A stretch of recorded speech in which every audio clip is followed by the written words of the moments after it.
All right, that is some important global market opinion that we are tracking. But let's now talk about all of the cues as they, appear when we get into a fresh trading session. We have our research team here with the trade setup. Mangalam, Ekta, as well as Vahishta all join me to take you through the trade setup and prep you up for this trading session. Guys, a very good morning to all of you. Ekta, let me come to you first. Definitely looks like the start will be in the red, but take us through everything we should track. Morning, Pavitra. Well, yes, it seems as though that Santa Claus rally, which we had hoped for, is probably not going to come through at this point in time. So the markets did close in the red for the second straight day yesterday. It was close to those 1 month lows that we've been talking about. FII's net bought around 928 crores. DII's net bought around 2,206 crores. It's important to note that amidst all of this negativity, at least we have seen institutions, in fact, put their foot forward, especially the DIIs, which have bought over 6,600 odd crores or thereabout since last Friday's trading session. Up to now, it's been consecutive buy figures. So that's important to take note of. But largely, it seems as though there is some amount of caution with regards to COVID-19, which is weighing at this point in time. The Prime Minister has cautioned against complacency. Health Ministry has given some directions to the Civil Aviation Ministry as well. So it seems as though India is in a better place, and that's what experts pointed out to us yesterday and have been throughout, that we do have factors such as hybrid immunity, etc. It does seem to possibly be weighing in terms of sentiment at this point in time. The US also ended lower. It's on track for losses for the third consecutive week. The US GDP growth came in at around 3.2% versus estimates of 2.9%. Initial jobless claims is something that the markets reacted to as well. Asia is largely in the red. Japan's core inflation is the highest that we've seen in 4 decades. So that continues to be a concern. SGX lower. All right, SGX lower, so a start in the red, and let's see how we move from there. Ekta, thanks a lot for that. Let's now also talk about the individual stocks that could be in focus in today's trading session. Vahishta has that entire list. Vahishta. Hi, Pavitra. Good morning. Let me start off with the big one, Adani Ports. Today, its subsidiary, Adani Logistics Limited, has entered into a 50-50 joint venture agreement with the DA Group. This is for exploring opportunities in the warehousing business. Next, there's some big news coming in for the defense stocks.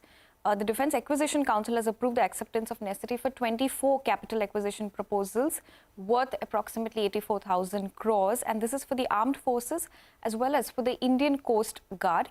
21 of them, which is worth approximately 82,000 crores, have been approved for the procurement from indigenous sources. So stocks such as HAL, BDL, BEL will be in focus today. Biocon has been issued a good manufacturing practice certificate of compliance. This is by the European Directorate for Quality of Medicines and Healthcare, and this is for the API manufacturing facility, which is based in Bangalore of theirs. The inspection of the site was conducted between September 12th all the way to 14th of this year.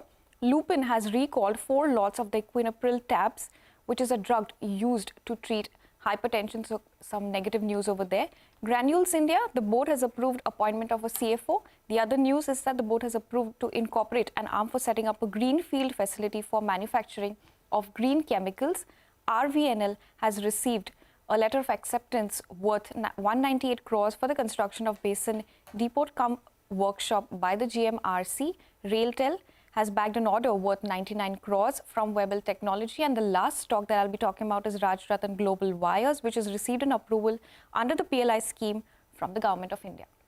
All right, Vahishta, thanks a lot for getting us all of those stocks that we should keep on our radar. By the way, there are also 2 new listings, so do watch out for those. Mangalam is also joining us now to run us through all of the cues from the futures and options space. Hi, Mangalam. Good morning. So everyone who was hoping for a Santa Claus rally perhaps is now looking at maybe Grinch right now, primarily because of the weakness that we're seeing in the global markets. The SGX Nifty indicating a cut of almost 80 odd points. Importantly, yesterday as well, the Nifty for the first time in many days actually closed below the 50-day moving average of 18,161. The Nifty Bank, which is already below the 20-day moving average, is now looking at the 50-day moving average, which is about 300 points lower from where it is right now. Chances are that, it would open right there. So to that extent, it'll be important to see where we go. The only positive in yesterday's trading session was the cash market flows. Nimesh said to us in the dealing room that there could be some basket buying. Well, the FI has bought about 900 crores. The domestic institutional investors bought about 2,200 crores as well. But while that was happening, the Nifty futures premium actually collapsed from 77 points to 43 points, and that's telling you that there was some selling in index futures. How much was that? 650 crores worth selling by the FIIs. They unwound almost 1250 long contracts, added short contracts to the tune of 5,000. And that means that, you know, at the start of this week, the FII long exposure was 59%, dropped to 49, 48, and now it stands at 46%. So 54% of FII positioning is on the short side. This at a time when we have the December series expiry next week itself, and there would be a little more volatility this time around, probably because it's also calendar year end expiry. So there would be a lot of these long dated options, etc., that would be settled too. What are the options that we're looking at? 18,200 call. Saw a fair amount of open interest addition yesterday for a premium of 115 odd rupees. So levels upwards of 18,300 would face resistance. At the lower level, the psychologically important 18,000 mark is important, because we are seeing some put writing there for a premium of 70 odd rupees. So 17,950 to 18,000 is something I'll be watching out for. All right, those are all of the cues as we get into this trading session. Mangalam, Bahishta, Ekta, thanks a lot for joining us and taking us through all of that. But with that, it's time for our first break on the show. On the other side, like we told you, the Prime Minister has called for higher testing as he reviews the COVID situation across the country. We'll bring you more on that after this short break. Hey guys, welcome back. You're still tuned into Power Breakfast. Now, like we told you, Prime Minister Narendra Modi has held a high-level review meeting to take stock of the COVID situation in the country. The meeting comes amid a spike in COVID cases in several nations, including China, South Korea, as well as Japan. Now, in a statement to the Parliament, Health Minister Mansukh Mandavia also said that the ministry is closely monitoring the COVID situation and taking necessary steps. He's urged people to step up vigil, use masks, as well as maintain social distancing ahead of the festive season. Listen in. राज्यों को भी स्थानीय स्तर पर सामुदायिक निगरानी बढ़ाने के लिए और कोविड को नियंत्रित करने के लिए सलाह दी जा रही है। राज्यों को जीनोम सीक्वेंसिंग बढ़ाकर सभी पॉजिटिव केसों का जीनोम सीक्वेंसिंग करने की सलाह दी गई है। आने वाले त्योहार और नए साल को ध्यान में रखते हुए राज्यों को सतर्क रहकर लोगों का मास्क पहनना, हैंड सैनिटाइजर करना, रिस्पायरेटरी हाइजीन का ख्याल रखना और सामाजिक दूरी बनाए रखने की जागरूकता लानी चाहिए। All right, that was the Health Minister. In fact, the ministry has also issued directives to airports as well as the Civil Aviation Ministry, asking them to randomly test 2% of passengers on their arrival. This is international passengers that I'm talking about. The new measures will come into effect from the 24th of December, that's tomorrow, just ahead of Christmas. So that's what's happening as far as the COVID situation in India goes. But with that, let's also bring you another important story. After the merger of Shriram Transport Finance with Shriram City Union Finance, Shriram Finance reported assets under management of 1.71 lakh crore, of which Tamil Nadu accounted for 30,000 crore rupees. Now, the newly merged NBFC is banking on an economic turnaround to fuel growth. CNBC-TV18's Jude Saneth caught up with Executive Vice Chairman Umesh Revankar and asked him whether escalating fuel and CV prices could actually impact their plans. Let's listen into that conversation. The challenge has come around 2 years back when the upgradation from Bharat Stage 4 to 6 we made.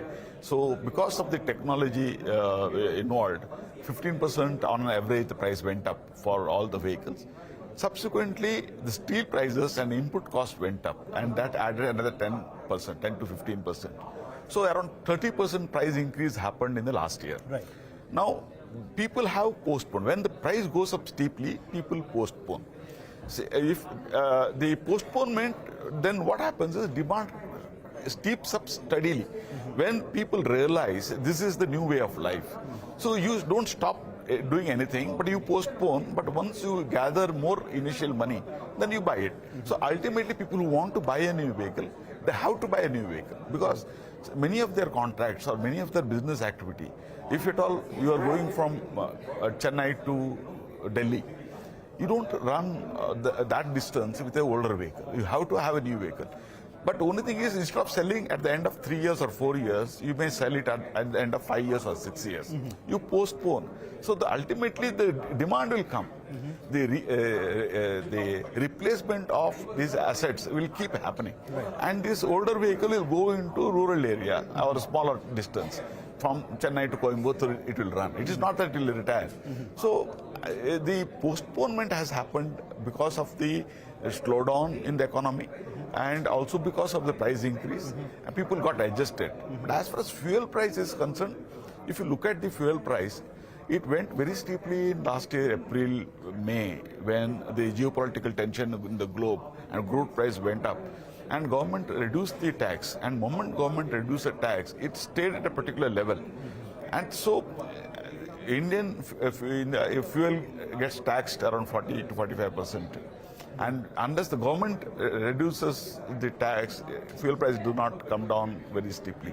And many of these oil marketing companies or manufacturers, they had taken some kind of hit and they need to gain back a little. So it is, I think, fuel price have not really changed in the last 6 months. People have already got adjusted.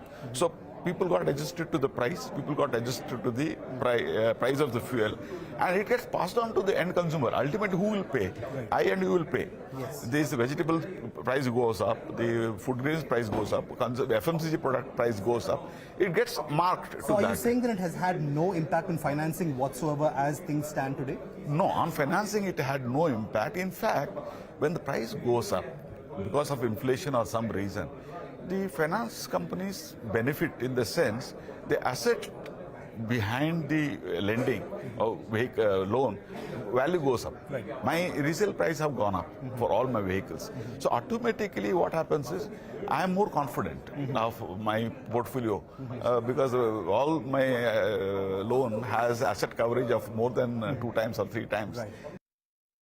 All right, that was the word coming in from the Shriram management. But with that, we have to get into a short break now. You don't go anywhere because on the other side of this break, we're tracking all of the action from the commodity market.